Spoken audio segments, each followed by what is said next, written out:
ಎಂದಿನಂತೆ ಅನುಷ್ಕಾ ತನ್ನ ಆಫೀಸ್ಗೆ ಹೊರಟಳು. ಅವಳಿಗೂ ತಿಳಿದಿರಲಿಲ್ಲ ಇಂದು ಅವಳ ಬದುಕಿನಲ್ಲಿ ಒಂದು ದೊಡ್ಡ ಬಿರುಗಾಳಿ ಎದುರಿಸಬೇಕೆಂದು. ತಿಂಡಿ ತಿಂದವಳೆ ಕ್ಯಾಬ್ ಹಿಡಿದು ಆಫೀಸ್ಗೆ ಹೊರಟಳು.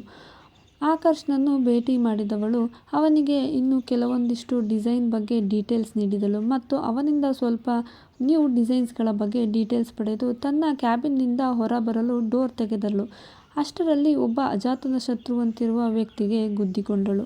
ತಕ್ಷಣ ತನ್ನ ಫೈಲ್ಗಳು ಕೆಳಗೆ ಬಿದ್ದವು. ಅವನನ್ನು ನೋಡದೆ ಕೆಳಗೆ ಬಿದ್ದಿದ್ದ ಫೈಲ್ಗಳನ್ನೇ ಎತ್ತುತ್ತಾ, ಏನು ಮನುಷ್ಯರೋ ನೀವೆಲ್ಲ, ಕಣ್ಗಳು ಮುಖದ ಮೇಲೆ ಇಟ್ಕೊಂಡಿರ್ತೀರೋ ಆಕಾಶದಲ್ಲಿ ಹಾರಾಡಿಸ್ತಿರ್ತೀರೋ ಏನ್ರಿ, ನಿಮಗೆ ಕಣ್ಣು ಕಾಣಲ್ವಾ? ಹಿಂದೆ ಮುಂದೆ ಯಾರಾದರೂ ಬರ್ತಿರ್ತಾರೆ, ನೋಡ್ಕೊಂಡು ಓಡಾಡಬೇಕು ಎಂತಾನು ಮೇಲೆ ಎನ್ನುತ್ತಾ ಮೇಲೆ ಎದ್ದಳು. ನೋಡಿದರೆ ಅಲ್ಲಿ ಶೇಖರ್ನನ್ನು ನೋಡಿದಳು. ಓ, ನೀವಾ? ರೋಡಲ್ಲಿ ಮುಂದೆ ಇರೋ ಗಾಡಿ ಕಾಣಲ್ಲ ಅಂದ್ಕೊಂಡಿದ್ದೆ, ಭೂಮಿ ಮೇಲೆ ಇರೋ ಮನುಷ್ಯರು ಕಾಣಲ್ವಾ ಎಂದಳು. ಶೇಖರ್ ಮಾತನಾಡಲು ಮುಂದಾದ. ಅಷ್ಟರಲ್ಲಿ ರಾಘವ್ ಮಾತನಾಡಬೇಡ ಎಂದನು. ಶೇಖರ್ನ ಕಣ್ಣುಗಳನ್ನೇ ಹಿಂಬಾಲಿಸಿದ ಅನುಷ್ಕಾಗೆ ತಕ್ಷಣ ರಾಘವ್ ಮುಖ ಕಂಡಿತು. ನೀನಾ? ನಿಮ್ಮ ಬಾಸಾ?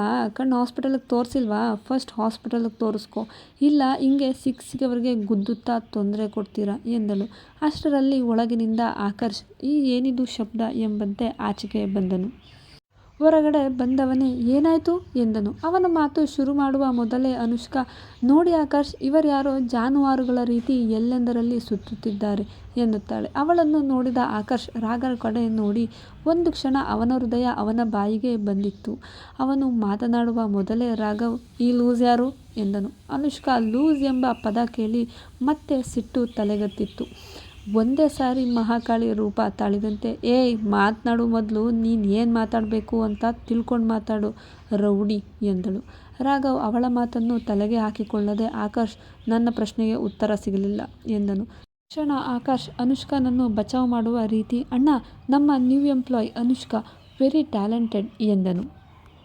ಅವನ ಮನಸ್ಸು ಹೇಳುತ್ತಿತ್ತು, ಅನುಷ್ಕಾ ಇಂದು ತನ್ನ ಕಾಲ ಮೇಲೆ ತಾನೇ ಚಪ್ಪಡಿ ಎಳೆದುಕೊಂಡಳೆಂದು.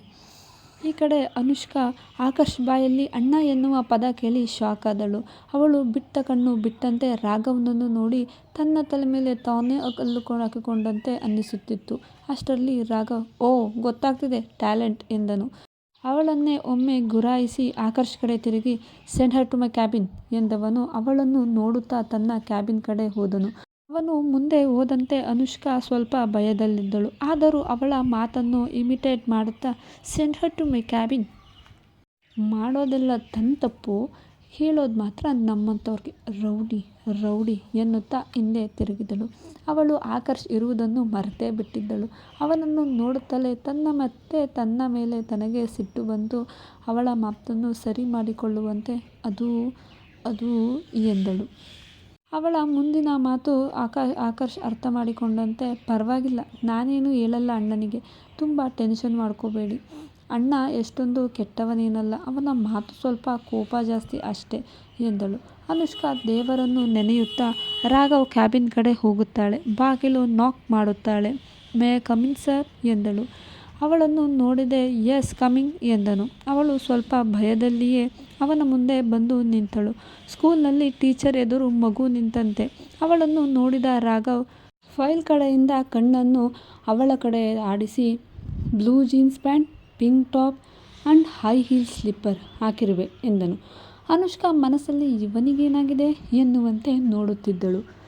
ಆದರೆ ಏನೂ ಮಾತನಾಡದೆ ಅವನನ್ನೇ ನೋಡುತ್ತಿದ್ದಳು. ಏಕೆಂದರೆ ಅವಳಿಗೆ ತನ್ನ ಎಡವಟ್ಟಿನ ಬಗ್ಗೆ ಇನ್ನೂ ಗಿಲ್ಟ್ ಕಾಡುತ್ತಿತ್ತು. ಅವನು, ಕನ್ಫರ್ಮಾ, ನನಗೆ ಕಣ್ಣು ಚೆನ್ನಾಗಿ ಕಾಣುತ್ತಿದ್ದವೆ ಎಂದನು. ಆವಾಗ ಅವಳಿಗೆ ಅರ್ಥ ಆಯಿತು, ಅವಳು ಕಣ್ಣು ಕಾಣಲ್ಲ ಅಂದಿದ್ದಕ್ಕೆ ಹೇಳ್ತಿದ್ದಾನೆ ಅಂತ. ಯಪ್ಪ, ಇವನಂತೂ ಹುಚ್ಚ, ಇವನ ಜೊತೆ ಇದ್ದರೆ ನನಗೂ ಹುಚ್ಚಿಡಿಸ್ತಾನೆ ಎಂದುಕೊಂಡಳು. ಮುಂದುವರೆದ ರಾಘವ್ ತನ್ನ ಫೋನ್ ತೆಗೆದು ಆಕರ್ಷ್ಗೆ ಕಾಲ್ ಮಾಡಿದ. ಆ ಕಡೆಯಿಂದ, ಹಲೋ ಅಣ್ಣ, ಹೇಳು ಎಂದನು. ಸ್ವಲ್ಪ ಕ್ಯಾಬಿನ್ಗೆ ಬಾ ಎಂದನು. ಏನು ಎಕ್ಸ್ಟ್ರಾ ಮಾತನಾಡದೆ. ಓಕೆ ಅಣ್ಣ ಎಂದನು. 2 ನಿಮಿಷದಲ್ಲಿ ಆಕರ್ಷ್ ರಾಘವ್ ಕ್ಯಾಬಿನ್ಗೆ ಬಂದನು. ಅವನನ್ನು ನೋಡುತ್ತಾ ರಾಘವ್, ಯಾರು ಈ ಹುಡುಗಿಗೆ ಅಪಾಯಿಂಟ್ಮೆಂಟ್ ಮಾಡಿಕೊಂಡಿದ್ದು ಎಂದನು ಸ್ವಲ್ಪ ಸಿಟ್ಟಿನಲ್ಲೇ. ಅದಕ್ಕೆ ಆಕರ್ಷ್, ನಾನೇನೆ ಎಂದನು. ಯಾವ ಪಾಯಿಂಟ್ ಇಟ್ಕೊಂಡು ಅಪಾಯಿಂಟ್ಮೆಂಟ್ ಮಾಡ್ಕೊಂಡಿದ್ದೀಯಾ ಎಂದನು. ತಕ್ಷಣ ಆಕರ್ಷ್ ಅವಳ ಡೀಟೇಲ್ಸ್ ಫೈಲ್ ತರಿಸಿ ಅಣ್ಣನ ಮುಂದೆ ಇಟ್ಟನು. ಅವಳ ರೆಸ್ಯೂಮ್ಗೆ ರಾಘವ್ ಕೂಡ ಇಂಪ್ರೆಸ್ ಆಗುವಂತೆ ಇದ್ದಿದ್ದು ಸುಳ್ಳಲ್ಲ. ಆದರೆ ಅವಳ ರೆಸ್ಯೂಮೆ ನೋಡಿ ಚೆನ್ನಾಗಿದೆ, ಆದರೆ ವರ್ಕ್ ಏನು ಮಾಡ್ತಾರೆ, ಭಾರಿ ಮಾತೇ ಆಡೋದಾಗಿರುತ್ತಲ್ಲ ಎಂದನು. ಅನುಷ್ಕಾ ಮಧ್ಯೆ ಮಾತು ತರುತ್ತಾ, ನಾನೇನು ಜಾಸ್ತಿ ಮಾತಾಡ್ತೀನಿ ಎಂದಳು. ಇದೇ ಜಾಸ್ತಿ ಮಾತು ಅಂದರೆ ಎಂದ ರಾಘವ್. ರಾಕ್ಷಸ ಕುಲದವನು ಎಂದುಕೊಂಡಳು ಅನುಷ್ಕಾ. ಆಕರ್ಷ್ ಕಡೆ ನೋಡಿದ್ದ ರಾಘವ್, ಇವಾಗಲೇ ಈ ಕೆಲಸ ಕ್ಯಾನ್ಸಲ್ ಆಗಬೇಕು ಎಂದನು. ತಕ್ಷಣ ಅನುಷ್ಕಾ ಆಕರ್ಷ್ ಕಡೆ ನೋಡಿದಳು. ಪ್ಲೀಸ್ ಹೇಗಾದರೂ ಬಚಾವ್ ಮಾಡು ಎಂಬುವಂತೆ. ಆಕರ್ಷ್ ಮತ್ತು ಅನುಷ್ಕಾ ಇಬ್ಬರು ರಾಘವ್ನ ಮಾತು ಕೇಳಿ ಶಾಕ್ ಆಗಿದ್ದರು. ಇಬ್ಬರು ಒಬ್ಬರ ಮುಖ ಒಬ್ಬರು ನೋಡಿಕೊಳ್ಳುತ್ತಿದ್ದರು. ಅಷ್ಟರಲ್ಲಿ ಆಕರ್ಷ್ ತುಂಬ ಧೈರ್ಯ ಮಾಡಿ, ಅಣ್ಣ, but she was very talented ಎಂದನು. ರಾಘವ್ ಆಕರ್ಷನನ್ನೇ ಗುರಾಯಿಸಿದ್ದ. ಅದು ಈ ತಕ್ಷಣ ಹೇಳಿದ ಕೆಲಸ ಆಗಬೇಕು ಎನ್ನುವಂತಿತ್ತು. ಆಕರ್ಷ್ ಆಚೆ ನಡೆದ ತಕ್ಷಣ ಅನುಷ್ಕಾ, ಸರ್, ನಾನೇನು ಮಾಡಿದೆ, ಪ್ಲೀಸ್, ಇದು ಮೋಸ, ನಾನೇನು ತಪ್ಪು ಮಾಡಿದ್ದೆ ಎನ್ನುವುದು ನನ್ನ ಕೆಲಸದಿಂದ ತೆಗೆಯುತ್ತಿದ್ದೀರಿ ಎಂದಳು. ರಾಘವ್ ಅವಳನ್ನೇ ನೋಡಿದ. ನಾನು ಈ ಕಂಪನಿಯ CEO, ಯಾವುದು ಸರಿ ಯಾವುದು ತಪ್ಪು ಎನ್ನುವ ಅರಿವಿದೆ ನನಗೆ ಎಂದನು. ಅನುಷ್ಕಾ, ಸರ್, ನನ್ನದೇನು ತಪ್ಪು ಅಂತನಾದರೂ ಹೇಳಬೇಕಲ್ವಾ ಎಂದಳು. ಒಬ್ಬ CEOನ ರೌಡಿ ಎಂದರೆ ಅದು ತಪ್ಪಲ್ವಾ ಅಂದನು ತನ್ನ ಫೈಲ್ ನೋಡುತ್ತಾ. ಅನುಷ್ಕಾ ಒಂದು ಕ್ಷಣ ಅವಳು ತಾನು ಮಾತನಾಡಿದ ಜಾಗ ನೆನಪಿಸಿಕೊಂಡಳು. ಅಲ್ಲಿ ಅವಳಿಗೆ ಶೇಖರ್ ಇದ್ದಿದ್ದು ನೆನಪಿಗೆ ಬಂದಿತ್ತು. ಇವನೇನು ಮನುಷ್ಯನೂ ವೈರ್ಲೆಸ್ ಫೋನು, ಹೇಳಿದ್ದನ್ನ ಹಾಗೆ ತಂದು ಇವನ ಹತ್ರ ಹೇಳಿದ್ದಾನೆ ಅಂದ್ಕೊಂಡ್ಳು. ಏನೇ ಅನುಷ್ಕಾ ನಿನ್ನ ಹಣೆ ಬರಹ, ಏನಾದರೂ ಒಳ್ಳೆಯದಾಗುತ್ತೆ ಅಂದ್ಕೊಳ್ಳುವಷ್ಟರಲ್ಲಿ ಈ ಕೆಟ್ಟಗಳಿಗೆ ನಾನಿದ್ದೀನಿ ಎನ್ನುತ್ತಾ ಚಾಚಿ ನಿಲ್ತದೆ ಎಂದಳು. ಏನು ಮಾಡೋದು ಎಂದುಕೊಂಡಳು. ಸಾರಿ ಸರ್ ಎಂದಳು. ಅಷ್ಟರಲ್ಲಿ ಆಕರ್ಷ್ ಅಲ್ಲಿಗೆ ಬಂದನು. ಅವನು ಕೆಲವೊಂದು ಅನುಷ್ಕಾ ವರ್ಕ್ ಡಿಸೈನ್ ತಂದು ರಾಘವ್ ಕಡೆ ನೀಡಿದ. ರಾಘವ್ಗೆ ಎಷ್ಟೇ ಕೋಪ ಇದ್ದರೂ ಅವರದ್ದೇ ವರ್ಕ್ ಚೆನ್ನಾಗಿದ್ದರೆ ಅದನ್ನು ಒಗ್ಗಳದೆ ಸುಮ್ಮನಿರುತ್ತಿರಲಿಲ್ಲ. ಓಕೆ, ಗುಡ್ ವರ್ಕ್ ಎಂದನು. ಓಕೆ, ನೀನು ಕೆಲಸ ಮಾಡ್ಬೋದು, ಆದರೆ ಒಂದು ರಿಸ್ಟ್ರಿಕ್ಷನ್ ಇದೆ ಎಂದನು. ಅನುಷ್ಕಾ ಏನು ಮಾತನಾಡುವುದು ಎಂದು ತಿಳಿಯದೆ ತಲೆ ಆಡಿಸಿದಳು. ರಾಘವ್ ಆಕರ್ಷನ್ನು ನೋಡಿ, ಆಕರ್ಷ್, ಇನ್ನು ಮುಂದೆ ಈ ನಾನ್ ಸ್ಟಾಪ್ ಗಾಡಿ ನನ್ನ ಆ್ಯಂಟಿಕ್ ಡಿಸೈನ್ ಗ್ರೂಪಲ್ಲಿ ಕೆಲಸ ಮಾಡಬೇಕು ಎಂದನು. ತಕ್ಷಣ ಆಕರ್ಷ್, ಅಲ್ಲ ಅಣ್ಣ, ಇವಾಗ ಅವಳಿಗೆ ಇಂಡಿಯನ್ ಟ್ರೆಡಿಷನಲ್ ಫೆಸ್ಟ್ ಕೆಲಸ ಸಂಪೂರ್ಣ ಅರ್ಥ ಆಗಿದೆ. ಇವಾಗ ಮತ್ತೆ ಆ್ಯಂಟಿಕ್ ಅಂದರೆ ಅವಳಿಗೂ ಸ್ವಲ್ಪ ಕಷ್ಟ ಆಗುತ್ತಲ್ವಾ ಅರ್ಥ ಮಾಡ್ಕೊಳ್ಳೋಕ್ಕೆ ಎಂದನು. ಆದರೆ ರಾಘವ್ ತಲೆ ತೆಗೆದುಕೊಳ್ಳುತ್ತಲೇ ಇರಲಿಲ್ಲ. ಮತ್ತೆ ಮುಂದುವರೆದ ಆಕರ್ಷ್, ಇವಾಗ ಅವಳಿಗೆ ಆ ಪ್ರಾಜೆಕ್ಟ್ ಬಗ್ಗೆ ಸಂಪೂರ್ಣ ನಾಲೆಡ್ಜ್ ಇದೆ. ಸೊ ನೀನು ಯಾಕೆ ಆ್ಯಂಟಿಕ್ ಪ್ರಾಜೆಕ್ಟ್ಗೆ ಬೇರೆಯವರನ್ನು ಹುಡುಕಬಾರ್ದು ಎಂದನು. ರಾಘವ್, ನಾನು ಹೇಳಿದ್ದು ಮಾಡು ಅಷ್ಟೇ ಎಂದನು. ಆಕರ್ಷ್ ಏನೂ ಹೇಳದೆ ಸುಮ್ಮನೆ, ಓಕೆ ಅಣ್ಣ, ಆದರೂ ನಿನಗೆ ನಿನ್ನ ತಮ್ಮ ಅಂತ ಸ್ವಲ್ಪನೂ ಪ್ರೀತಿ ಇಲ್ಲ. ನನ್ನ ಜೊತೆ ವರ್ಕ್ ಮಾಡೋಕ್ಕೆ ಶಿ ವಾಸ್ ಬೆಸ್ಟ್ ಪೇರ್ ಎಂದನು. ಈ ಮಾತು ಕೇಳಿ ರಾಘವ್ ಮುಖದಲ್ಲಿ ಸಿಟ್ಟು ತುಂಬಿತ್ತು. ಇದನ್ನು ಕೇಳಿದ ಒಂದು ಕ್ಷಣ ಆಕರ್ಷನನ್ನು, ಆದರೆ ನೀನೇ ಆ್ಯಂಟಿಕ್ ಡಿಸೈನ್ ಇನ್ಚಾರ್ಜ್ ತಗೋಬಿಡು ಎಂದನು. ಈ ಮಾತು ಕೇಳಿ ಆಕರ್ಷ್ಗೆ ಒಂದೇ ಕ್ಷಣ ಕೆಮ್ಮು ಬಂದಂತಾಯಿತು. ಅವನು ಅಣ್ಣ ಎಂದನು. ಗೆಟ್ ಎಂದನು ಕಣ್ಣನ್ನು ಆಚೆ ಹೋಗು ಎಂದು ತೋರಿಸಿದ ರೀತಿ. ಆಕರ್ಷ್ ಸಿಟ್ಟಿನಿಂದ ಕ್ಯಾಬಿನ್ ಡೋರ್ ಜೋರಾಗಿ ತಳ್ಳಿ ಹೋದನು. ಇವಾಗ ಕ್ಯಾಬಿನ್ನಲ್ಲಿ ಕೇವಲ ಅನುಷ್ಕಾ ಮತ್ತು ರಾಘವ್ ಇಬ್ಬರೇ ಇದ್ದರು. ಅನುಷ್ಕಾಗೆ ಆಫೀಸ್ಗೆ ರಾಘವ್ ಬಂದ ಮೊದಲ ದಿನವೇ ತಲೆ ಮೇಲೆ ಪ್ರಪಂಚ ಬಿದ್ದ ಭಯ ಫೀಲ್ ಮಾಡುತ್ತಿದ್ದಳು. ರಾಘವ್ ಅನುಷ್ಕಾಳನ್ನು ನೋಡಿ ಮನದಲ್ಲೇ ನಗು ಬೀರುತ್ತಾ, ಹಿಂದೆ ನನ್ನ ರೌಡಿ, ಯಾವ ಕಡೆಯಿಂದ ನಿನಗೆ ನಾನು ರೌಡಿ ಅನ್ನಿಸ್ತೀನಿ ಅಂದನು. ಅನುಷ್ಕಾ ಏನು ಹೇಳಲಿ ಎಂದು ತಿಳಿಯದೆ, ಐ ಆಮ್ ಸಾರಿ ಸರ್ ಎಂದಳು.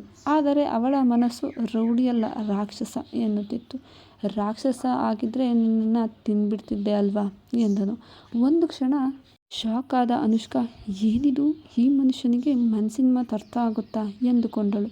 ರಾಘವ್, ವರ್ಕಲ್ಲಿ ಏನೇ ಮಿಸ್ಟೇಕ್ ಆದರೂ ನಾನು ಸಹಿಸಲ್ಲ ಎಂದನು. ಅನುಷ್ಕಾ ಹ್ಞೂ ಎಂದಳು.